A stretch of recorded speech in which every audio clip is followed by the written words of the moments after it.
कर्नाटका में बीजेपी को जबरदस्त हार का सामना करना पड़ा है और कांग्रेस ने बम्पर जीत हासिल कर साबित कर दिया कि मुकाबले में अभी वो रेस से बाहर नहीं हुई है।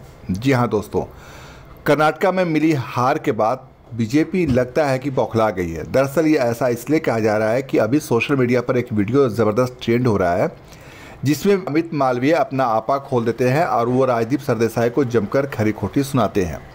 सोशल मीडिया पर वीडियो वायरल हो रहा है जिससे लोग ज़बरदस्त रिस्पांस भी कर रहे हैं, देख रहे हैं, इस पर रिएक्शन भी दे रहे हैं।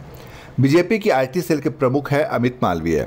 अमित मालवीय जो सीनियर जर्नलिस्ट है राजदीप सरदेसाई, उनको टीवी पर एकदम डायरेक्टली बड़ा बुरा भला कहते हुए नजर आते हैं। लेकिन वहीं दूसरी तरफ राजदीप सरदेसाई उनकी कड़ी टिप्पणी के बावजूद, बुरे भले कहने के बावजूद मुस्कुराते हुए नजर आते हैं। वीडियो में साफ दिखाई देता है कि कर्नाटका में बीजेपी की हार के सवाल पर अमित मालवीय भड़क जाते हैं और वो राजदीप सरदेसाई पर जमकर बरस पड़ते हैं। अमित यहाँ तक कहते हैं कि कर्नाटक में हिजाब हलाल जैसे मुद्दे आपके प्रोपेगेंडे हैं। तुम अपनी तीसरी किताब पर फोकस करो जिसका शीर्षक होगा बीजेपी 2024 जीतने वाली है। अमित मालवीय की इन जवाबों को सुनकर, इन बातों को सुनकर राजदीप सरदेसाई मुस्कुराते हैं और मुस्कुराते हुए कहते हैं कि कम से कम आप मेरी किताब के ऑन एयर प्रमोशन करना, प्रचार कर रहे हैं। अमित मालवीय, आप इतने गुस्से में क्यों हैं? इस पर अमित मालवीय और तिल मिला जाते हैं, गुस्से में आ जाते हैं। अमित मालवीय आगे कहते हैं कि तुम, यानी कि राजदीप को कहते हैं कि तुम एक प्रोपेगेंडिस्ट हो, तुम्हें रिटायर हो जाना चाहिए। तुम 58 साल के हो गए हो और तुम्हें चले जाना चाहिए। मैं तुम्हें हर चुनाव में कहता हूं, लेकिन तुम मानने से मना कर देते हो।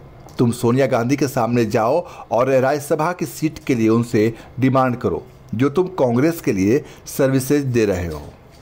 अब इस पर जो एक टीवी पर खुलेआम डिबेट चल रही थी जिस दौरान ये सारा वाकया सामने आया, उस पर टीवी में एंकर अमित मालवीय को पर्सनल कमेंट ना करने के लिए भी कहती हैं। इतना सुनने के बाद जर्नलिस्ट राजदीप सरदेसाई, उनके नाम को कौन नहीं जानता होगा, वो बिल्कुल अपना आपा नहीं खोते दिखाई देते हैं, वो शांत बैठे रहते हैं। मतलब राजदीप सरदेसाई ने उनको हवाला दिया कि आप अटल और आडवाणी की पार्टी के हैं और आप ऐसी भाषा का उपयोग कैसे कर सकते हैं।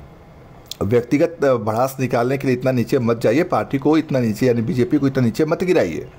और वो ये भी कहते हैं कि अटल बिहारी जी भी चुनाव हारने के बाद भी मुस्कुराते हुए रहते थे। यानी कि साफ है कि राजदीप सरदेसाई ये इशारा कर रहे हैं कि कर्नाटका में मिली हार के बाद बीजेपी बौखला गई है और इस तरह के रिएक्शन दे रही है।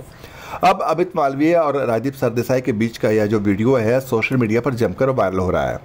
एक तरफ लोग राजदीप की जो स्थिति संभालने की, सिचुएशन को हैंडल करने की कोशिश है उनकी, उसकी तारीफ भी कर रहे हैं, तो दूसरी ओर मालवीय को लेकर लोग जमकर ट्रोल भी कर रहे हैं।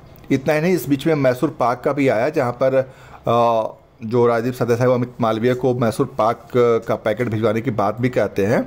और दोस्तों एक ट्वीट भी सामने आया है अभी कुछ देर पहले, जिसमें उनको मैसूर पाक भिजवाने की बात भी कही गई। राजदीप सरदेसाई ने ट्वीट किया और अमित मालवीय को एक मैसूर पाक जो मिठाई होती है, मैसूर पाक मिठाई के डब्बे के साथ ट्वीट किया और कहा कि ये उन्हें भेजा है। तो इस पर अमित मालवीय ने भी उनको ट्वीट का जवाब दिया और राजदीप सरदेसाई ने ट्वीट किया है कि as promised on the counting day show yesterday a box of Mysore pak freshly packed is being sent to Amit Malviya ji. Elections will come and go, parties will win and lose, Mysore pak lives forever. Hope mister Malviya has a sweet tooth like me. Happy Sunday everyone, time to retire. और यहाँ पर वो एक smiley का emoji भी share करते हैं राजदीप सरदेसाई और उन्होंने ट्वीट करके जब ये अमित मालवीय को टैग किया इस ट्वीट में उन्होंने, तो अमित मालवीय ने भी राजदीप सरदेसाई को जवाब दिया। राजदीप सरदेसाई के ट्वीट पर अमित मालवीय ने भी ट्वीट कर जवाब दिया। अमित मालवीय ने अपने ट्वीट में लिखा, अ box of Mysore pak is what your credibility as a journalist is worth. These puerile gestures do not take away from the fact that what you do is low-grade propaganda, which is brazen and in the face and not journalism. You would not have to do all this to look respectable if you were honest with your profession. Ideally, one would wish that someone at the fag end of his career goes out with some dignity, but you are beyond redemption. Good luck. अब देखना है कि ये इसका अंजाम क्या होता है, ये कहाँ तक चीज़ें जाती हैं। लेकिन एक बात होता है कि कर्नाटका में मिले हार के बाद बीजेपी वाकई में बैकफुट पर है और इस इतनी ज़बरदस्त हार की उम्मीद बीजेपी को पहले से तो नहीं रही होगी, इसमें कोई शक नहीं है। लेकिन जो चीज़ें हैं वो सामने आई हैं और रिजल्ट है जनता का जनादेश है, तो ये तो सबके लिए स्वीकार है। तो दोस्तों आप ये कमेंट करके ज़रूर बताइए कि अमित मालवीय के जवाब देने का तरीका और जिस तरह से अमित मालवीय ने राजदीप सरदेसाई पर निशाना साधा, उस बारे में आपका क्या कहना है।